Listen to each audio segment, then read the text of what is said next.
Hello and welcome to the Joyful Living Podcast. I'm your host, Kimberly Dixon. If you're watching on YouTube today, make sure to like the video and subscribe to the Joyful Living channel. If you're listening on your favorite podcast platform, be sure to subscribe to the podcast there as well so that you don't miss any episodes. New episodes air every Wednesday at 5 p.m. So make sure to subscribe to the podcast on YouTube or on your favorite podcast platform. So today I am going to spend just a few minutes talking to you about the situation that many Americans find themselves in today. And that is one where you don't have a job and you don't have any money. I wanted to talk about this today because we hear a lot of people talking about finances and financial situations, but they never actually had any financial situations or really financial hardships. And I know personally, I've been in this situation before, and it was hard to take advice from someone who had never experienced what I was going through, because they may know about money, but they didn't know about the emotional attachments associated with it. They didn't know about the feelings of loss and the uncertainty. So today, I'm not talking to you as someone who's made it to the top. I haven't made it to the top. I'm still living the things that I'm going to talk about today. But I'm talking to you because I've been where you are. I found myself on more than one occasion without a job, with absolutely no income, and not knowing how I was going to make ends meet.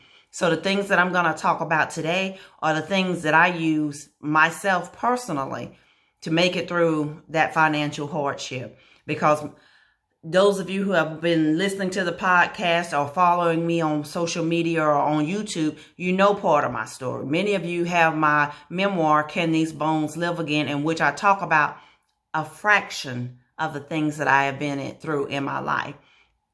So today I am talking to that person who has been laid off or who has been, let go from their job. They've been furloughed and you don't have any income coming in.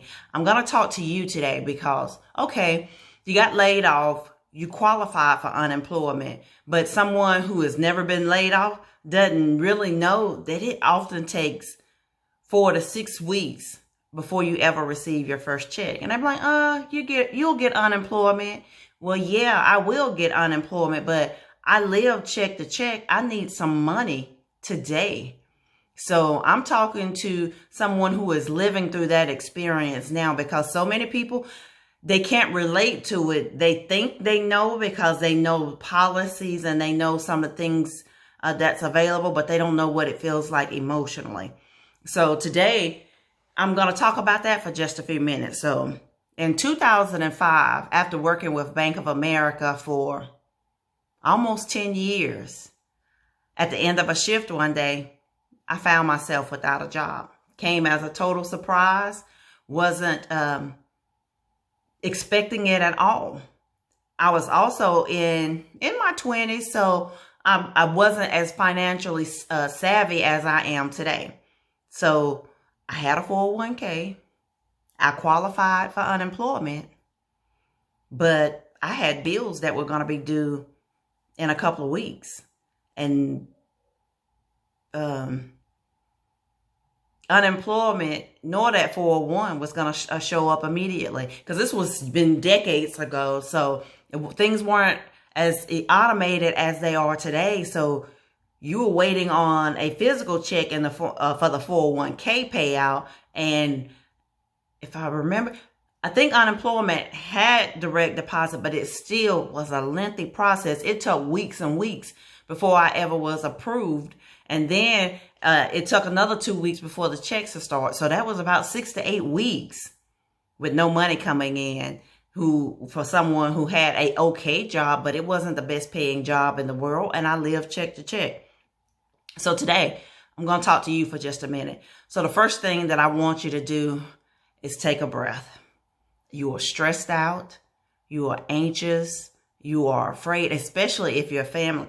If it's just you, you be like, okay, I can make it. It was just me. And those first few weeks, I was cool. I was fine. I was like, okay, not the best situation, but it's not the worst. But then when it came to the point where I don't have the money to make my car payment. I don't have the money to pay my utilities and my rent and the things of that nature. When those things became due, it became more stressful. So the first thing I want you to do is take a breath. I've been there. I know your anxiety is high right now. I know you are scared right now.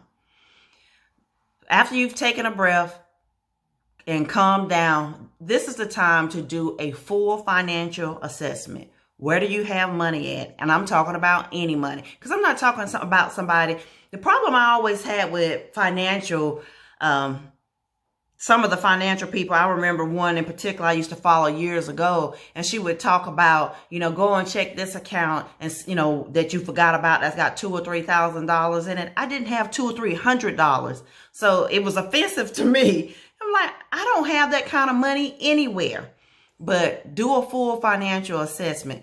If you've got, if you're like me, I used to have a couple different financial institutions, and I had little pockets of money. Not much money, but here and there.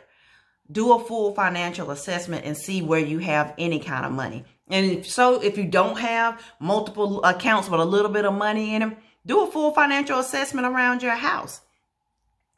That can that you've been throwing change in for years, now is the time you may want to consider cashing it in. Maybe not at this particular moment, but a few weeks down the line, you may want to cash that money in, because I remember one time I needed to pay, I think it was my electric bill, and I was the only person in the household, and it was like $65. It wasn't much, but I didn't have it.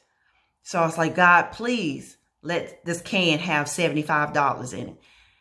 I took the can, this is how long ago this has been. I had to physically wrap it up and then take it to the bank, because the little coin machines that they have now, they weren't around then. But I I went to the bank, I got some corn wrappers, and I don't even know if they still do that, but back then they would give you the corn wrappers. I got some wrappers, I went home, and I began to roll up that money in the can. And lo and behold, it was over $200 worth of change in that can, as opposed to the $75 that I was hoping was in it. It adds up.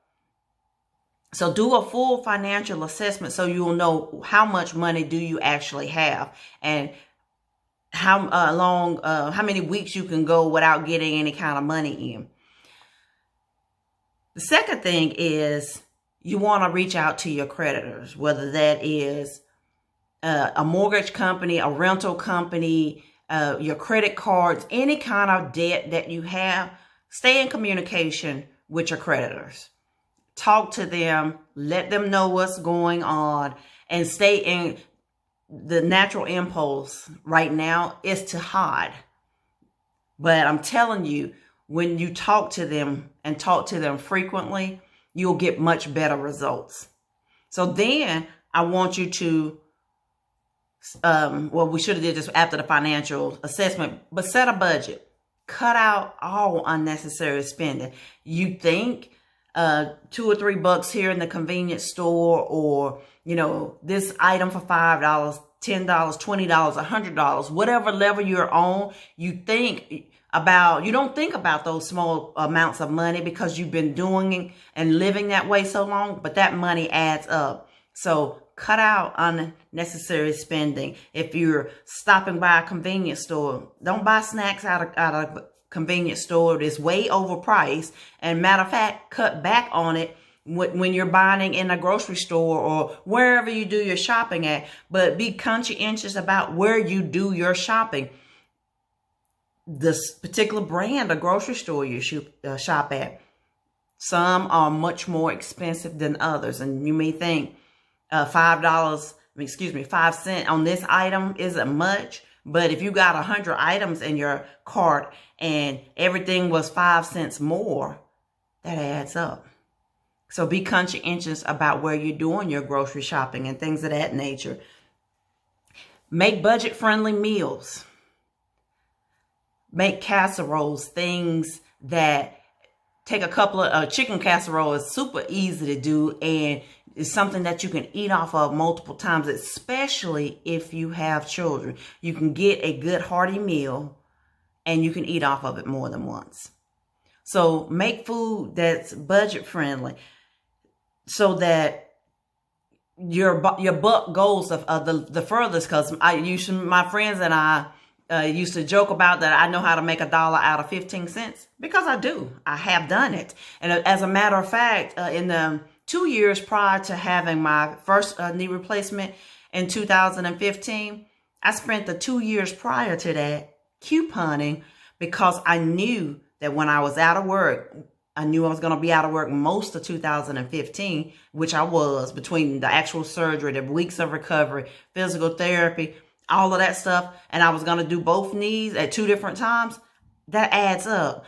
So the 2 years prior to that, I spent couponing so that I knew the little bit of money that I was going to have coming in. I didn't have to buy any household things like toilet paper, which, you can find it a little bit easier now. It's still scarce, but you can find it. Toilet paper, detergent, things of that nature. Coupon.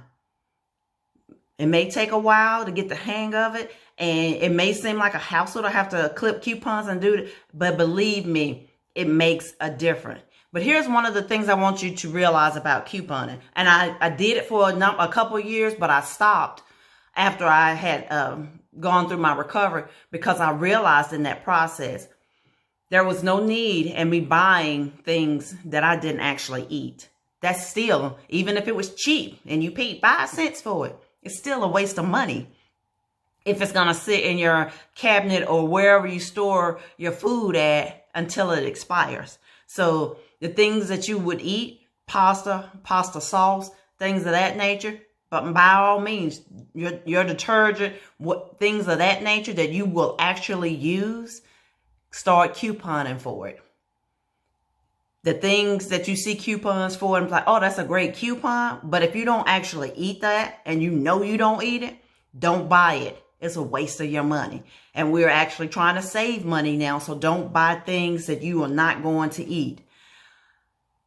Then we want to cut out, take a look at your bank account. Because I know now we are so used to swiping a debit card that many of us don't ever actually go back and look at our checking account. And sometimes we have things that are in our checking account, or that things that are on automatic draft that we've forgotten about. So if you have subscriptions to things like Pandora, or you have a new subscription to YouTube or Google Music, whatever, those little types of subscriptions that are $7.99, $10.99, $15.99, $25.99, whatever they may be. While you are out of work and unemployed, stop all of it. And as far as if you have cable, either cut your cable back or cut it off completely. So a few years ago, I forget what year it was, but I turned my cable off. And when I got into a better place, I considered getting it cut back on, and I had a thought. I'm like, I haven't missed this. So I never did cut it back on. I still don't have cable, and I can afford it. I just don't want it. It doesn't serve any purpose for me. So I'm sorry, something's on my glasses. But television, cut it back or cut it off completely. And in a situation like that, if you want to cut your cable off and then subscribe to something like Netflix or Hulu or whatever, I'm not promoting any of them, but whichever one that you find will be beneficial to you, subscribe to something like that so that you can still watch a little bit of television if you want to, but you're not paying $200 a month for it. I think my Netflix subscription, $15, $15.99. But do you see the difference in paying $15.99 for something and paying $200 for something? It makes a big difference, because that's actually enough money to pay another bill, another household bill. So if you have children, invest in free entertainment. Like, well, my kids are not going to want to do that for the time being, whether they want to or not. Here's the time you have to make decisions as the parent and what's going to be beneficial to the whole family, and doing something that's free right now as opposed to going to anything that you actually have to pay per person for it. Have a picnic in the park. As a matter of fact, me and my sister just recently had a conversation because when her children were growing up, we used to do picnics in the living room floor. We had the most fun. So much so that my two nephews who've never had the opportunity to do it with us, my sister and I are going to have a picnic with them. Forget the fact that these guys are 20 years old. They still want to do it because it's fun. Make a rainy day, long as it's not lightning, make a rainy day. Take your young kids out in the rain and play with them out in the rain. Let them play in a mud puddle. The things that you've forgotten to do as an adult, children will still enjoy those types of things. So don't get so caught up in, I can't do this or I can't do that, but figure out the things that you can do that are free, that are gonna be beneficial to you during this season of reduced money or even no money if you're waiting for your unemployment to start. The last tip I'm gonna give you today, though, is don't be ashamed to ask for help. We all need help sometimes, and whether you need to ask a parent, a sibling, a friend, or whomever, don't be afraid to let people know, I need some help. You know, I don't have anything for dinner today. Can you help me out? Or whatever may it be. One other tip is to check out the resources that are available. Because I know right now during this season of COVID-19, there are lots of organizations that are providing free meals for family. Matter of fact, the church I belong to, when it first started, we did a drive-through food giveaway where people just pulled up to the church. We would put a box of food in their trunk. And the people were so grateful to get that. They were grateful to get anything. And it started out, we had, boxes full of different meats and vegetables and a variety of things. But as the hours grew on and the supplies dwindled down, at one point we had gotten down to the only thing we had left was sweet potatoes. And multiple families and cars of people still came up and was like, I'm sorry, the only thing we have now is sweet potatoes. They said, I'll take it.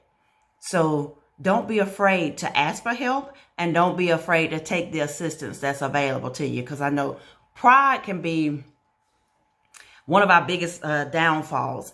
It will keep us from speaking up when somebody actually has something that could benefit us, just because we don't want anybody to know. And again, I'm not talking to you from this high horse. I'm talking to you from a place of experience. I know.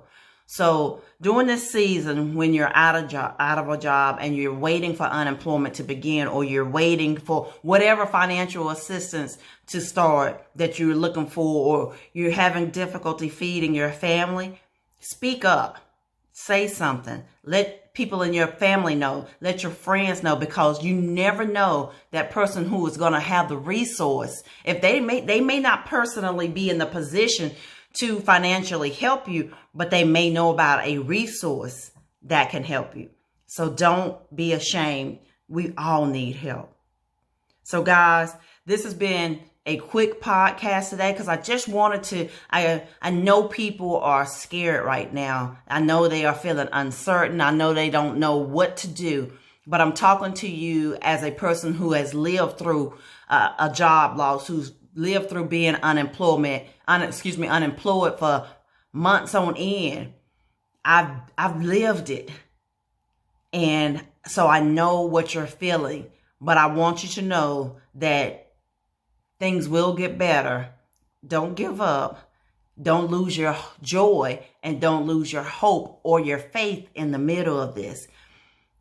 Tests come to make us stronger, and we're all going to be stronger after this COVID-19 season. So remember the tips. First of all, breathe. Matter of fact, take up some daily meditation or deep breathing just to help reduce your anxiety. Do a full financial assessment, set a budget, make budget-friendly meals, and cancel any kind of automatic payments that you have coming out of your checking account. Talk to your creditors and do free entertainment. All of these things will help you weather this storm. So guys, thank you for watching the Joyful Living Podcast. If you are watching on YouTube today, make sure to like the video and hit the subscribe button. If you're listening on your favorite podcast platform, make sure to subscribe and follow us there too. Guys, thank you for watching and listening today. I'll see you next Wednesday. Bye-bye.